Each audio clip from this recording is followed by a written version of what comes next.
Hey there guys, welcome to another reaction video. Today we're checking out Konstantin kissing, saying woke culture has gone too far. This is from the Oxford Union. Without further ado, let's check this out.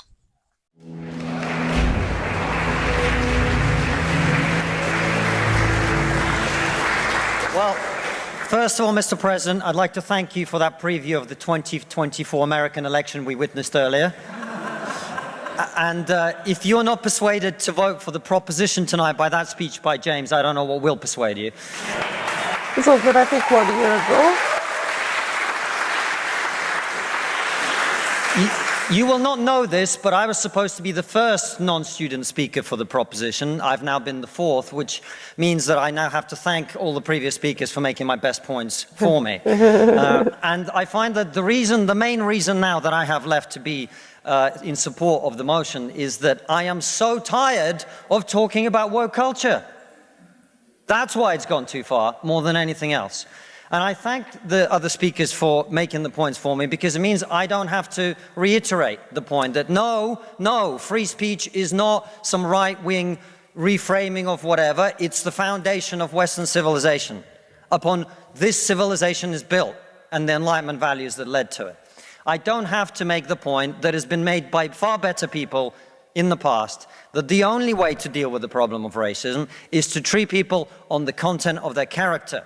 And nothing else. And the fact that woke culture seeks to overturn that is a new form of racism that we must all oppose.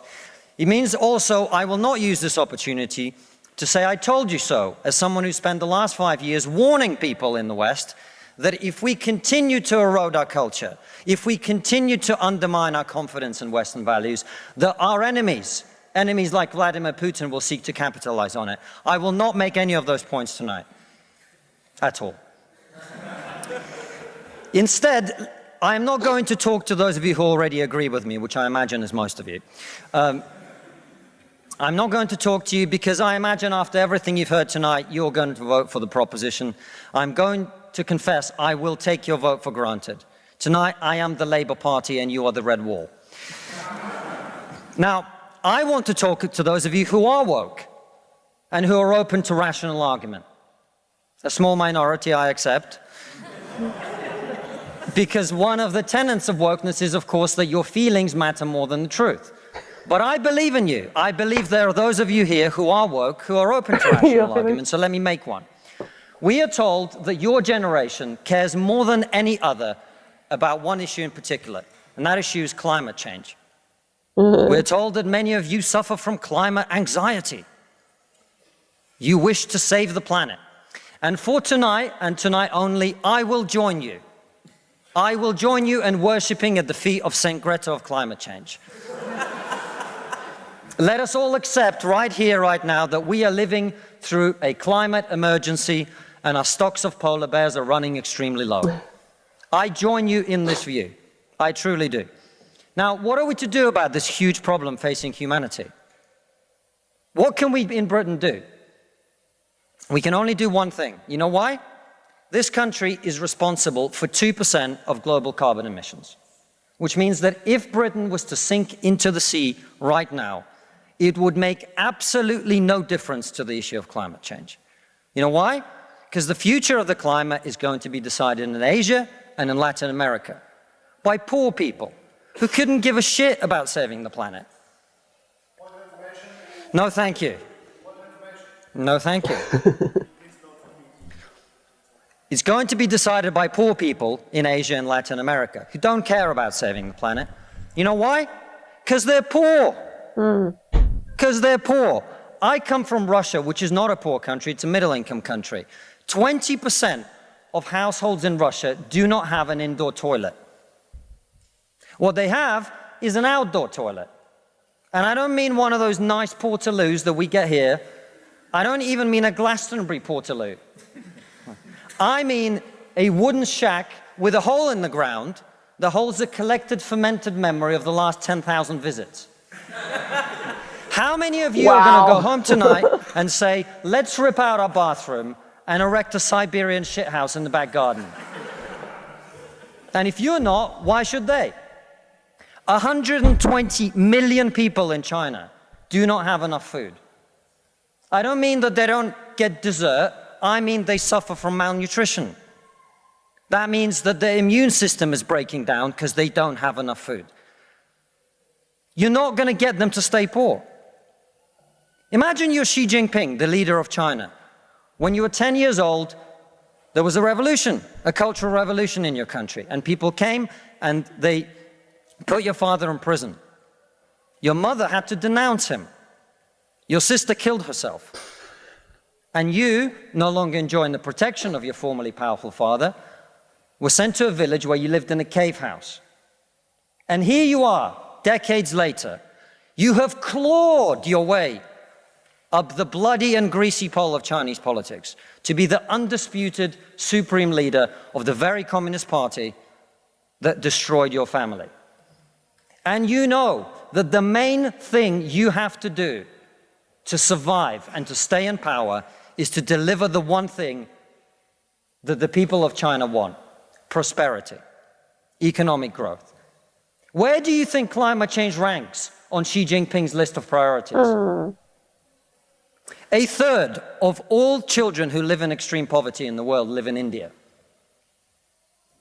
That means they are starving and dying of preventable disease. Now, about 15 months ago, my wife got pregnant. Not me, because we're old school. My wife, my wife got pregnant, not me, because we're old school. I get that. She's the one who's going to carry that baby for the next 9 months, not him. He's going to be there supporting her. He's not pregnant. She is. Oh, wow. This man is speaking a lot of facts here. This is the first time I'll be listening to him speak. And man, he's making some really intelligent points here. It's not the poor people who will save the planet. They don't care about. They just care about surviving another day, to be honest. Getting food on their table.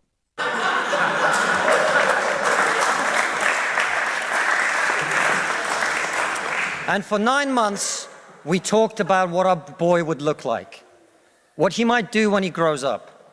We looked at baby scans and videos on YouTube about what the fetus looks like at 9 months and 12 months and 20 months. And eventually he was born. And he is this cute little bundle of joy. He's cuter than about 80% of puppies, right?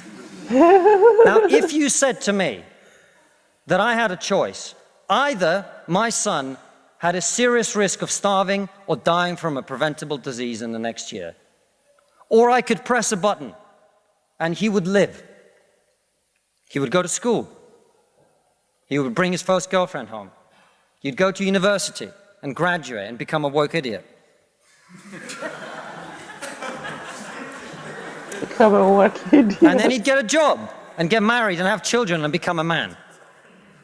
But all I have to do is press this button.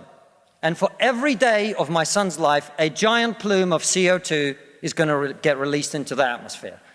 Now, you're all very young, and most of you are not parents. Let me tell you something. There is not a parent in the world who would not smash that button so hard their hand bled.